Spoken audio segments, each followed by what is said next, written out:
اقرأ.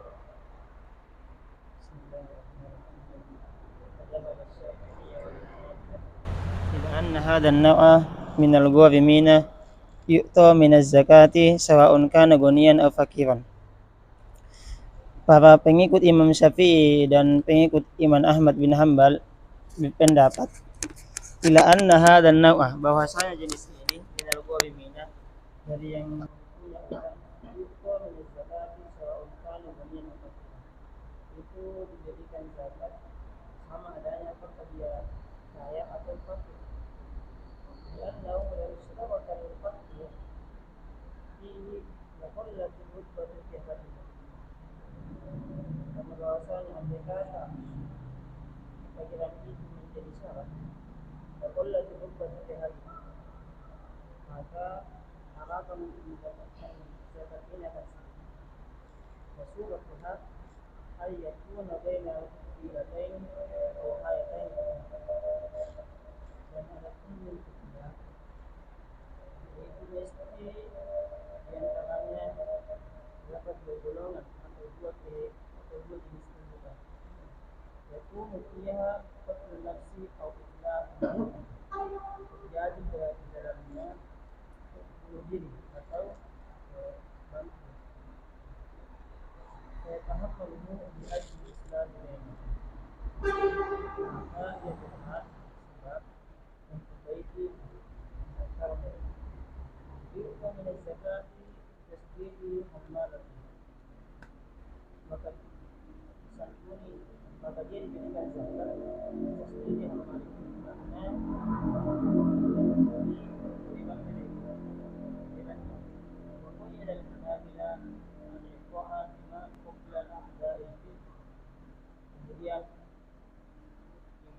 pakai itu Imam Ahmad bin Hanbal membahas pemberian itu lima qabla al-a'da'i, itu sebelum dia melakukan, sebelum dia berhutang. Malam yakida al-amalaka menjadi selagi dia mendapatkan bulannya daripada hutangnya. Dan al-ghurama yadhaq, karena hutangnya itu tetap. Wa qala al-Hanafiyah, kemudian yang Abu Hanifah berpendapat la yuqbal mutahammal min az-zakat illa in kana la yamliku nisaban kamila, bahwasanya tidak diberikan zakat itu kepada penderhat illa in kana la yamliku nisaban kamila, diberikan nisabnya ada ini pada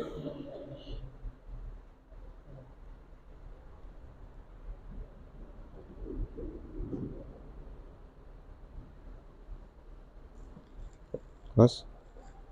اقرأ التالي.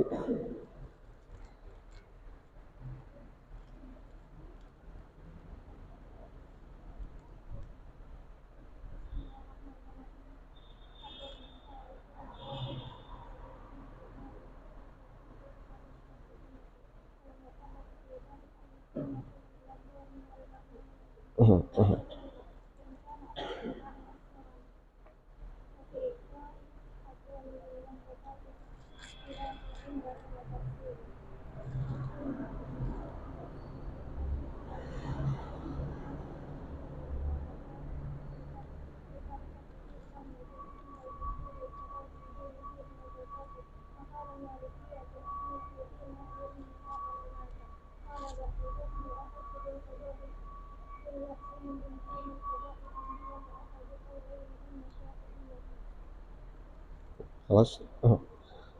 بسم الله الرحمن الرحيم.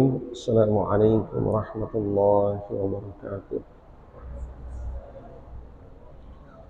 الحمد لله الذي علم بالقلم علم الإنسان ما لم يعلم. والصلاة والسلام على أشرف الأنام سيدنا محمد صلى الله عليه وسلم وعلى آله وصحابته وأتباعه الكرام وأمتي جميعا الذين يتمسكون بشريعة الإسلام. سبحانك لا علم لنا إلا ما علمتنا إنك أنت العليم الحكيم. اللهم علمنا علما ما ينفعنا وانفعنا بما علمتنا وزدنا علما نافعا وعملا صالحا ورزقا طيبا. اللهم إنا نعوذ بك من علم لا ينفع ومن قلب لا يخشع ومن نفس لا تشبع ومن دعاء لا يسمع ومن هؤلاء الأربع. اللهم اجعلنا من الذين يستمعون القول فيتبعون أحسنه. وصلى الله على سيدنا مولانا محمد وعلى آله وصحبه وبارك وسلم تسليما كثيرا والحمد لله رب العالمين.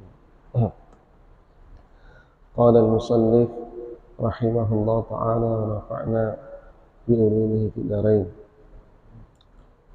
الدرب الثالث الغارم بسبب دين ضمان. وهذا الضرب ذكره الشافعية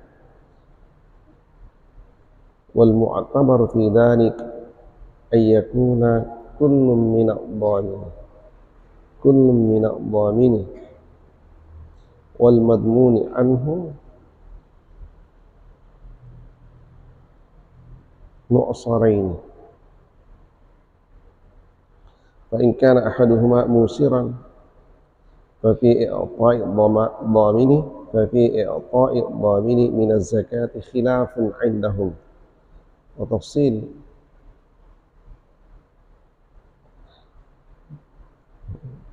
الدين على الميت إن مات المدين ولا وفاء في تركته لم يجز.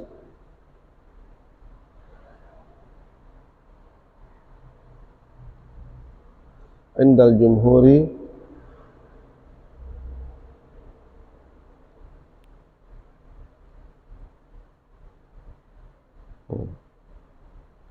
سداد دينه من الزكاة. وقال المالكية يوفى دينه منها ولو مات. قال بعضهم هو أحق بالقضاء لليأس من إمكان القضاء عنه، وهو أحد القولين عند الشافعية. Sekarang kita melihat lanjutan bacaan kita, ya, masih terkait dengan masharifuz zakah, pos-pos pendistribusian zakat atau sasaran yang disebutkan di dalam Al-Quran, yang disepakati oleh ulama, ya, golongan-golongan yang berhak untuk menerima zakat. Kali ini kita sudah memasuki yang ke-6 dari 5 sebelumnya yang telah disebutkan oleh mahdur kita, ya, sesuai dengan urutan surah At-Taubah ayat 60, ya, didahului oleh Al-Fuqara, berikutnya Al-Masakin, berikutnya Al-Amilin, berikutnya Al-Gharimin, ya.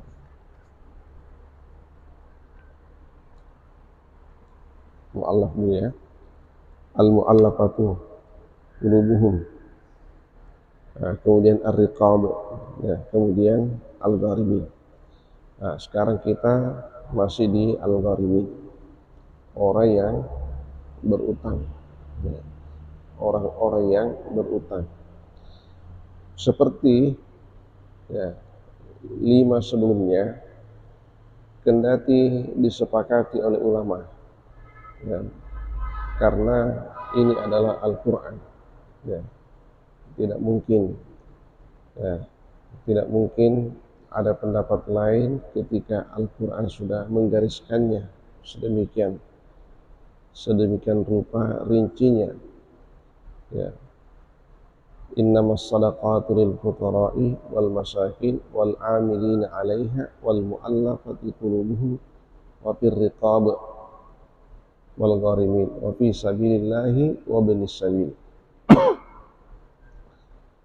Yang diperselisihkan oleh ulama kemudian adalah ya memaknai setiap golongan yang disebutkan.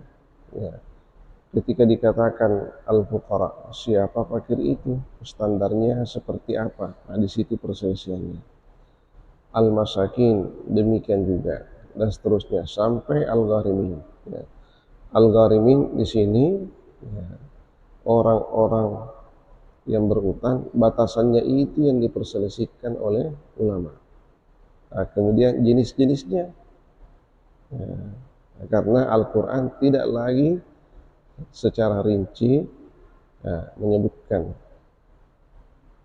siapa sesungguhnya, bagaimana karakternya, ya, yang disebut dengan al-gharimi. Nah, itu. Nah, memang hal-hal yang seperti ini diberi kesempatan kepada para ulama untuk menafsirkannya, sehingga terkesan nanti pemahaman dari setiap golongan-golongan disebutkan itu bisa melebar, mungkin batasan ulama suatu mazhab terasa sempit, tapi ketika kita pindah ke mazhab yang lain bisa bergeser lagi, sehingga ketika dipadukan antara pendapat ulama dari mazhab yang pertama dengan mazhab yang kedua, maka terasa lebih lebar. Begitu seterusnya ketika nanti dilirik lagi pendapat mazhab yang lain. Nah, di satu sisi dia mempersempit, di sisi lain dia memperluas, sehingga ketika itu semua digabung, maka penafsiran bisa lebih lebar, bisa lebih longgar. Makanya umat ini nanti akan memahami ini secara luas, luas tapi tetap terbatas, ya. Jangan luas tanpa batas, ya. Luas tapi tetap terbatas. Ya. Andai kata Al-Quran menyebutkan secara rinci, maka pasti tidak ada pendapat lain. Ya. Batasannya yang disebutkan oleh nas itu tidak lagi bisa melebar. Nah, itu hikmah yang kita pahami. Kenapa hanya sedikit nas yang rinci, lebih banyak nas yang tidak rinci? Oleh karena memang ada hamba-hamba Allah yang dipersiapkan untuk menyentuh hal-hal yang tidak rinci itu dengan pemahamannya, dan itu nanti banyak di antara hamba-hamba Allah yang terpilih. Mereka inilah para ulama yang diberi mandat oleh Rasulullah. Al-ulama'u warasatul anbiya. Seperti yang kita baca saat sekarang ini, memaknai al-gharimin saja demikian. Penjelasan ulama, ramainya ulama berpendapat. Di antara ulama ada yang mengemukakan jenis-jenis orang-orang yang berutang sehingga bersyarat untuk disantuni zakat, dan juga ada jenis-jenis orang berutang tapi tidak layak untuk disantuni zakat. Pembicaraan layak dan tidak layak ini itu tidak dirinci dalam nas. Tidak dirinci di dalam nas. Itu kemudian dipahami oleh ulama. Makanya tidak heran kalau antara ulama satu dengan ulama yang lain itu tetap terjadi perselisihan pendapat. Kita lihat lanjutannya, ad-darbus salis, model yang ketiga. Ad-darbus tsani yang di atas itu, model yang kedua, al-gharim li islahi dzat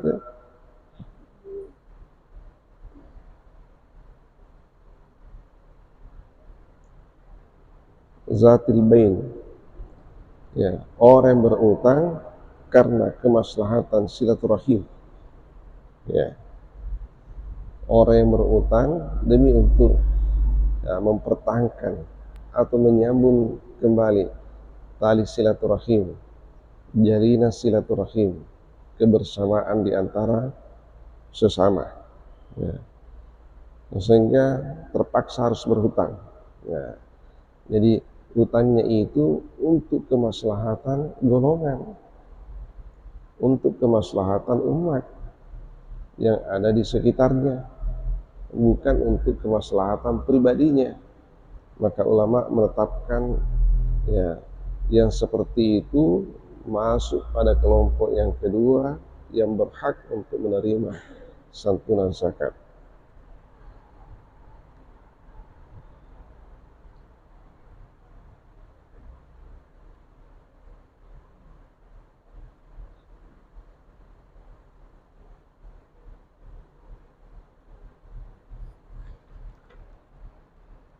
Ya,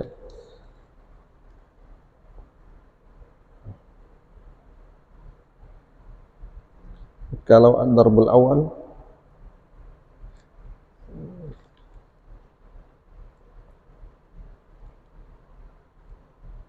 ya, itu di halaman sebelah, ya. Ad-darbul awalu man kana alaihi dainun limaslahati nafsihi, ya, orang yang berutang karena kemaslahatan dirinya. Ini disepakati oleh ulama, ya.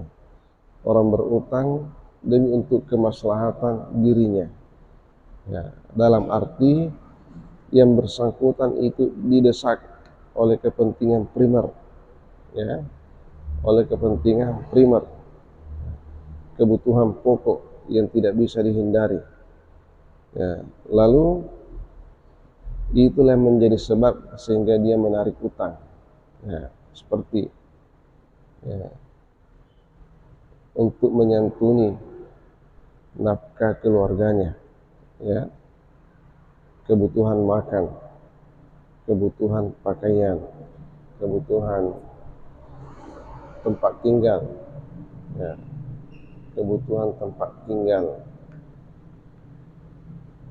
nah, bukan kebutuhan tempat tinggal yang mewah, ya, tapi kebutuhan tempat tinggal yang yang layak.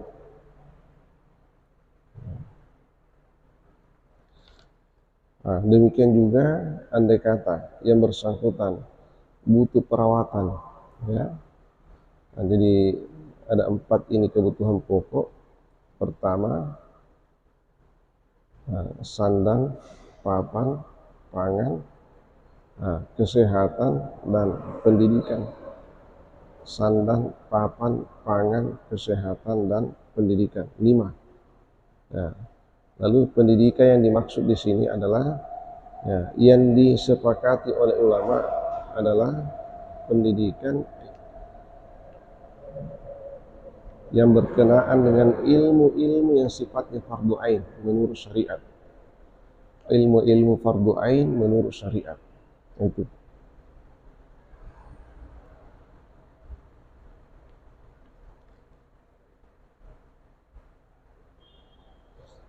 Nah,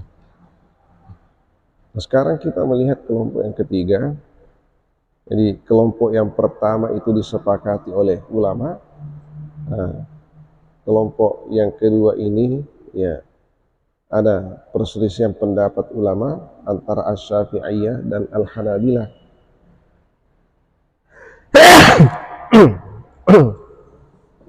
Alhamdulillah. Bagaimana dengan yang ketiga? Ad-darbus salis.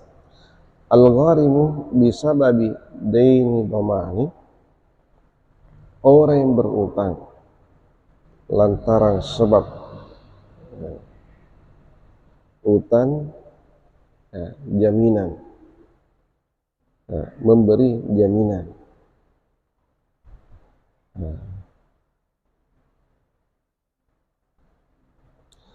Wa hadha darbu Dzakarahu asy-Syafi'iyah.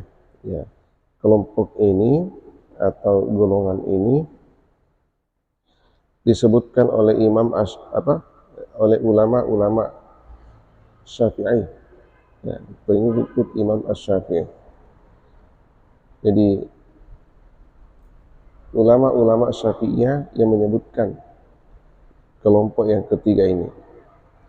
Wal mu'tabaru fi dzalika, yang dimaksudkan dalam hal ini adalah ayyakuna kullu min adh-dhamin wal matmun, adanya setiap dari yang memberi jaminan dan yang diberi jaminan, ya, yang memberi jaminan dan yang diberi jaminan, mu'sirain, orang yang berkesulitan. Keduanya itu adalah orang yang berkesulitan. Ya. Biasanya orang berutang itu, ya, ada jaminannya, ya, ada jaminannya. Ya.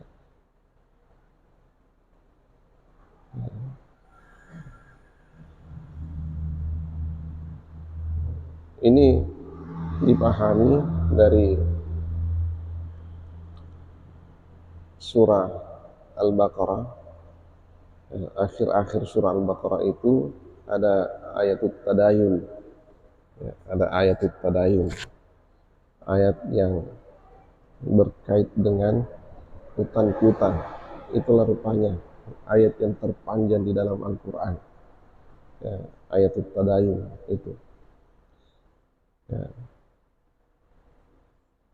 Lalu, ya, setelah ayatut tadayun, ya, disambung dengan ayat rahn, pegadaian.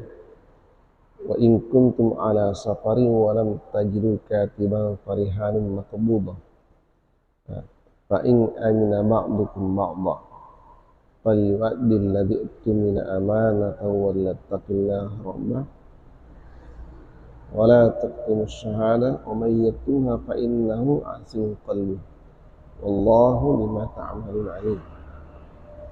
Itu wa in kuntum ala safari wa lam tajidu katiban farihanun maqbudah.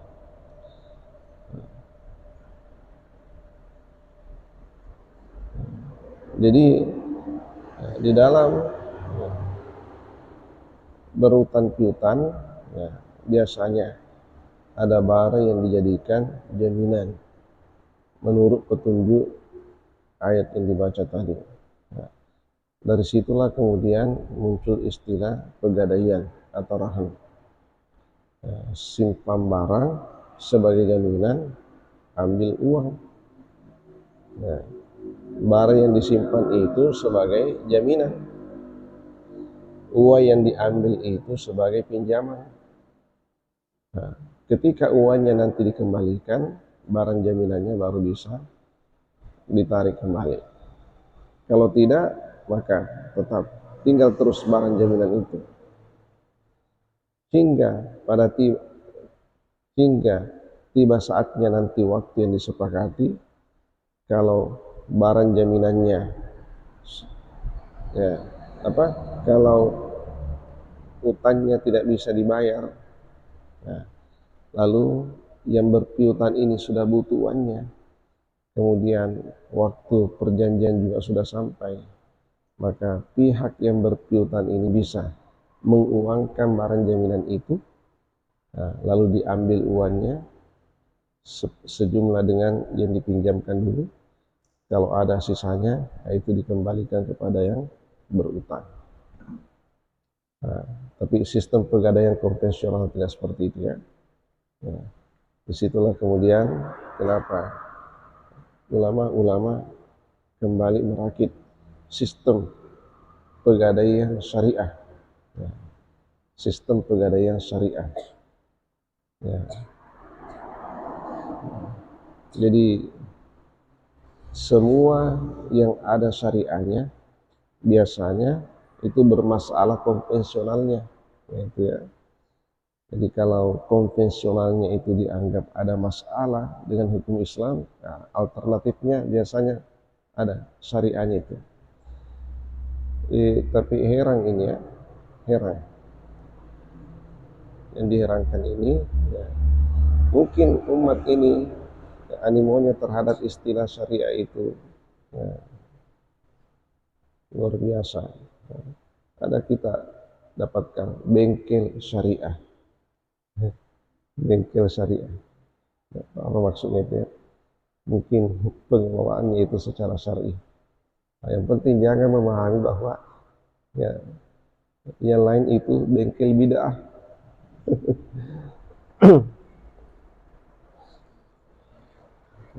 Sampai-sampai ada juga maulid syariah. Wah, hebat ini. Maulid syariah. Tidak mengatakan maulid sunnah, tapi maulid syariah. Yang dulunya tidak bermaulid, nah, sekarang sudah ikut maulid, tapi dilengketkan syariah di belakangnya. Berarti sudah maju satu langkah. Ya.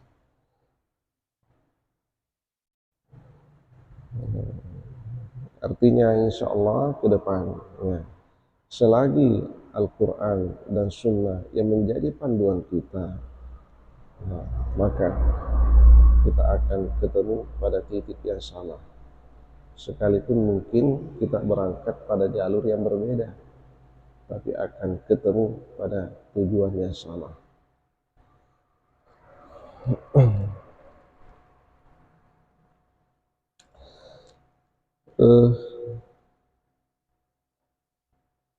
Ya. Ya, jadi yang dimaksudkan oleh Asy-Syafi'iyah pada kelompok yang ketiga ini adalah pihak yang memberi jaminan dan pihak yang diberi jaminan, kedua-duanya itu adalah orang yang berkesulitan. Ya.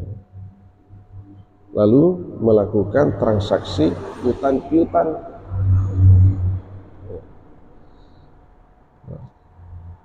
Fa in kana ahaduhuma musiran, kalau salah satunya entah yang memberi atau yang diberi jaminan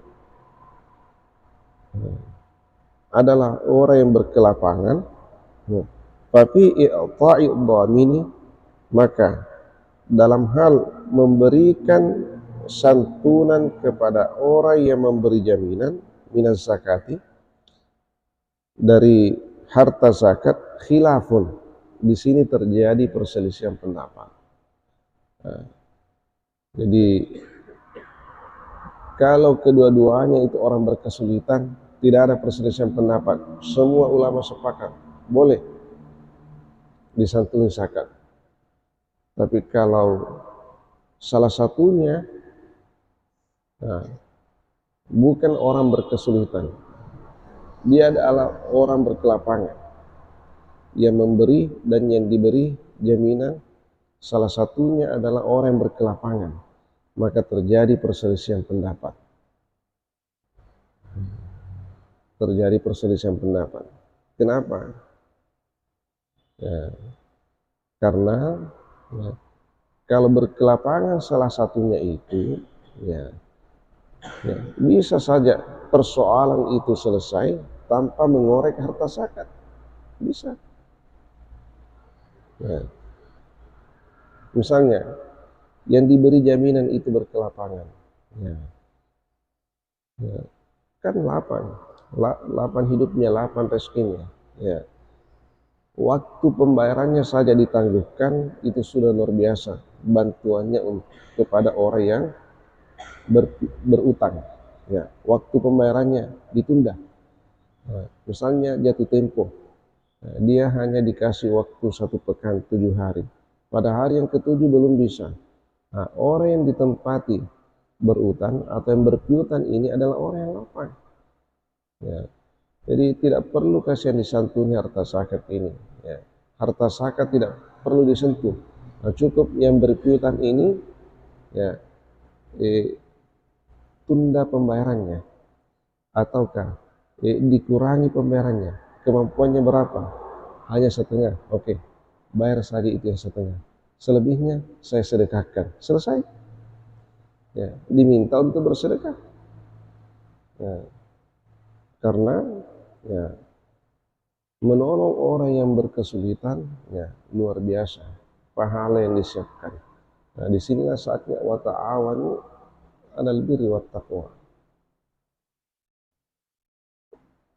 Nah, itu sehingga ulama berselisih pendapat kalau salah satunya lapar.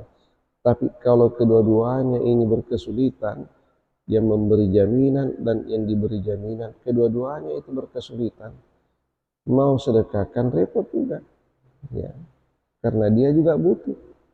Nah, yang memberi jaminan, ya, merasa mendesak, yang diberi jaminan juga mendesak, kedua-duanya berkesulitan, bagaimana? Ya, mau menolong, ya repot juga.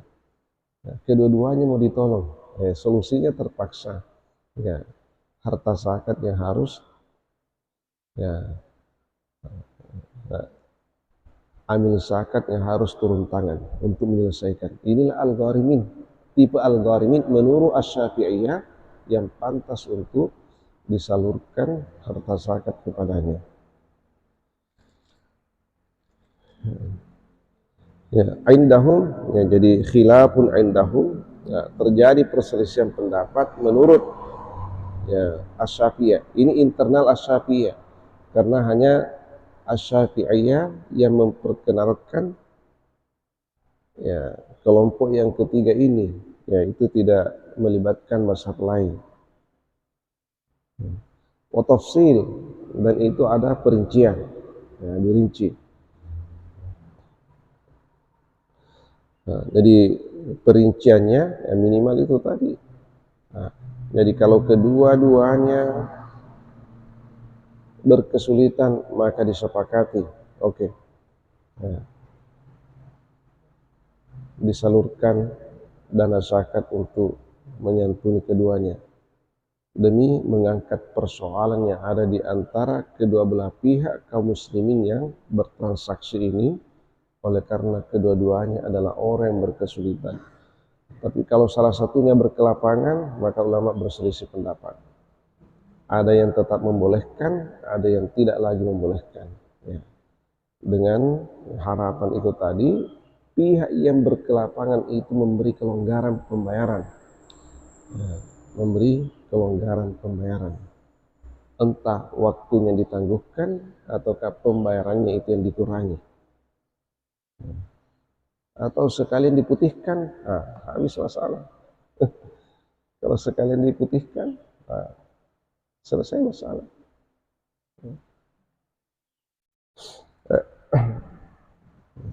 Apa yang susah bagi orang yang lapang, ya, dan mau, ya, cuma repot kalau lapang baru tidak mau. Kalau mampu mau, hebat. Kalau mau tapi tidak mampu, muskilah. Ataukah sebaliknya tetap muskilah juga. Nah, sekarang kita lihat penjelasan berikutnya, ad-dainu 'alal mayyiti. Ya. Bagaimana statusnya utangnya orang yang sudah wafat? Ada orang yang berutang, nah, lalu wafat, bagaimana itu? Pantaskah utangnya itu dilunasi oleh zakat? Ada di dalam, ya, kitab ini, karena yang kita baca ini jilid berapa ini? Jilid 3 kan? Jilid 2 ya? Di jilid satunya barangkali. Di jilid satunya itu, di situ dikutip satu hadis tentang utang-piutang. Ada seorang sahabat, bukan satu, beberapa hadis di situ. Di antaranya gini, ada seorang sahabat yang wafat. Ketika sahabat itu wafat, maka keluarganya itu gelisah menanti Rasulullah datang. Tapi Rasulullah tidak datang. Rasul tidak datang. Dan ini pihak keluarga tidak mau memakamkan jenazah jenazah keluarganya sebelum disentuh oleh Rasulullah. Ditunggu Rasul datang, beliau tidak datang. Nah, pihak keluarga yang sepakat angkat jenazah ini menghadap Rasulullah. Jadi bukan diangkat ke kuburan, diangkat menghadap Rasulullah. Nah, jenazahnya itu diusung, dibawa menghadap Rasul. Sampai di depan Rasulullah, lalu keluarganya ini mengatakan, "Ya Rasulullah, sholli alaihi." Wahai Rasul, dimohon untuk menyalati ini jenazah. Nabi ketika itu bertanya, "Hal alaihi dainu?" Adakah jenazah ini memiliki utang? Coba, ini langsung utang yang ditanyakan. Berarti memang mungkin ada orang yang memberi informasi kepada Rasul kalau yang bersangkutan ini banyak utangnya, ataukah feelingnya Rasulullah. Itu Allah alam, tidak ada keterangan sampai situ. Yang jelas itu yang ditanyakan oleh Rasul, adakah utangnya? Faqalu na'am. Ya, keluarganya mengatakan, "Bang, ada?" Rasul kembali bertanya,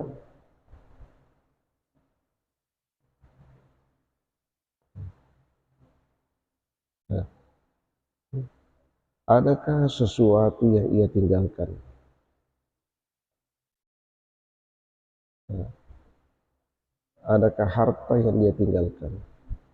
Ya, para keluarga kembali menjawab, "La." Faqalu la, tidak ada.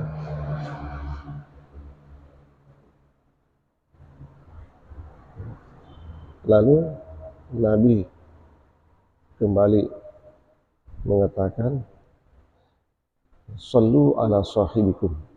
Ya, pantalak. Ya, Nabi hanya mengatakan, salati saja keluargamu. Ya, ini sahabatmu ini, keluargamu ini, salati saja. Lalu beliau pergi. Ya, ya. Beliau pergi, suruh orang salati jenazahnya ini. Rasul tidak melarang untuk disalati, tapi ketika itu beliau tidak salati. Beliau enggan untuk menyalati. Ya. Nah, di sini kita lihat fenomena bahwa Rasul tidak senang melihat orang yang banyak utangnya lalu tidak memperhatikan utangnya. Untung ada satu sahabat yang bernama Abu Ayyub Al-Ansari. Ya, memang ini orangnya dermawan, kemudian selalu menjadi pemerhati. Kata, "Ya Rasulullah, salli alaihi wa alayya dainuhu." Wahai Rasul, salatilah jenazah ini. Adapun utangnya itu nanti tanggung jawab saya. Baru Rasulullah menoleh kembali fasalla alaihi untuk menyalatinya. Nah, jadi di sini kelihatan bahwa misalnya Rasulullah tidak senang kalau ada orang yang suka tumpuk utangnya lalu tidak peduli untuk membayarnya, tidak memperhatikan. Dan memang itu berutang mudah, yang susah itu membayar utang. Berutang itu mudah, tapi membayar utang itu yang susah.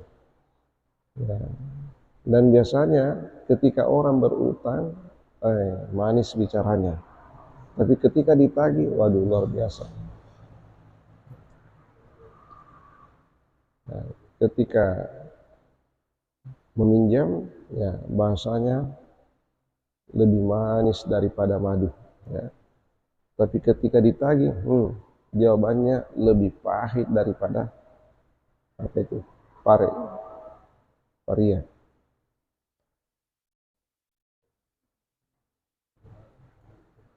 Itulah kita pada umumnya.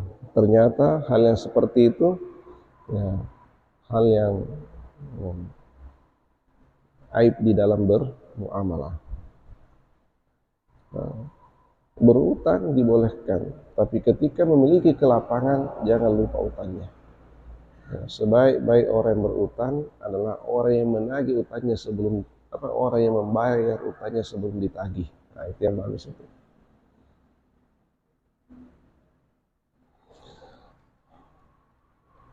Ya. Ketika sudah lapan, kecuali kalau belum lapan ya. Nah, kita lihat dulu yang dimaksud oleh guru kita di sini imata al-madin, ketika orang yang berutang itu, jadi itu ad-dain yang berpiutang, al-madin orang yang berutang. Ketika orang yang berutang itu wafat, wala wafa'a fi tirkatihi, dan tidak ada harta bendanya, harta pusakanya, harta peninggalannya yang dapat melunasi utangnya. Lam yajuz inda al-jumhuri saddadu dainihi minaz zakat. Menurut jumhur ulama itu tidak boleh. Ya, dilunasi utangnya dari harta zakat. Jadi zakat tidak bertanggung jawab untuk melunasi utang yang bersangkutan itu, kendati dia sudah wafat. Menurut jumhur. Wa qala al-Malikiyah, mazhab Maliki berpendapat, selangi pengikut mazhab Maliki berpendapat, yuwaffa dainuhu minha walau mata. Itu boleh dilunasi utangnya dari harta zakat kalau sudah mati. Ya, kalau sudah wafat boleh, tapi kalau belum wafat tidak boleh. Ini menurut al-Malikiyah. Sudah berbeda tadi dengan jumhur. Jumhur langsung mengatakan tidak ada urusannya dengan zakat. Kalau al-Malikiyah mengatakan ketika sudah wafat boleh, kalau masih hidup tidak boleh. Karena ketika masih hidup masih sangat diharapkan untuk bekerja, memaksimalkan kemampuannya melunasi utangnya. Qala ba'duhum, ya, sebagian di antara mereka berpendapat, jadi ba'duhum di sini adalah al-Malikiyah.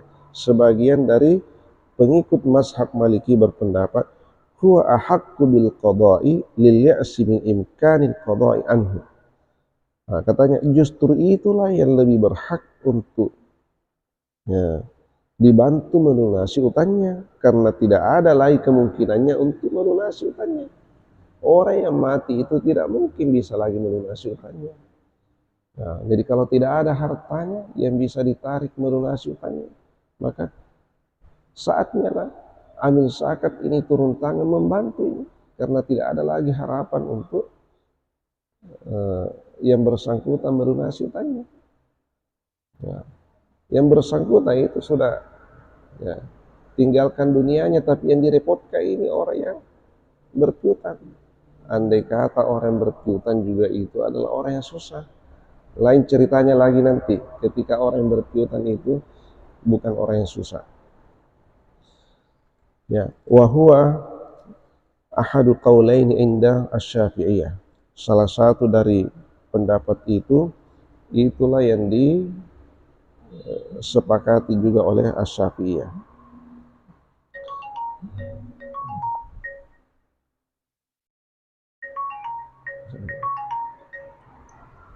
Ya, pengaji ka jawab po. Pengaji ka ko. Ya gerut ya.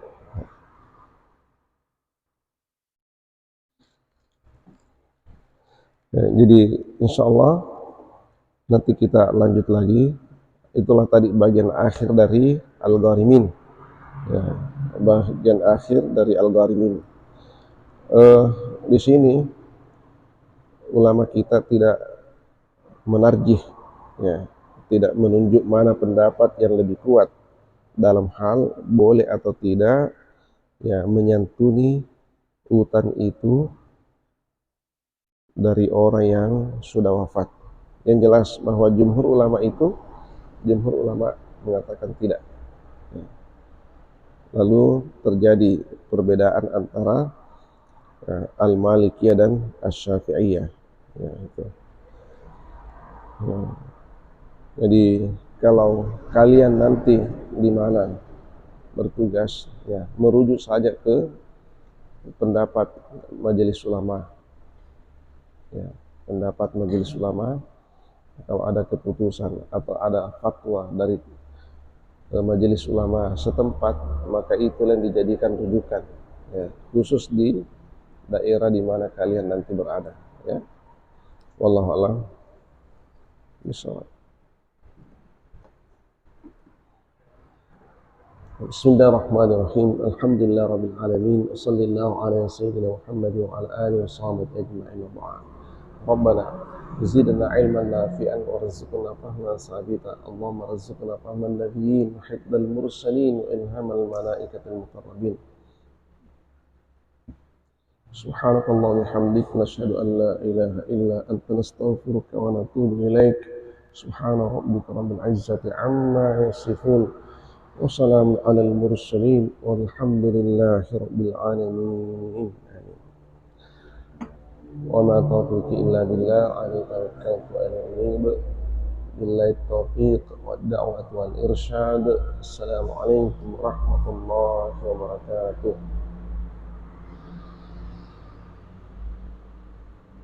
Salat al-isyraq jami'atan rahimakumullah.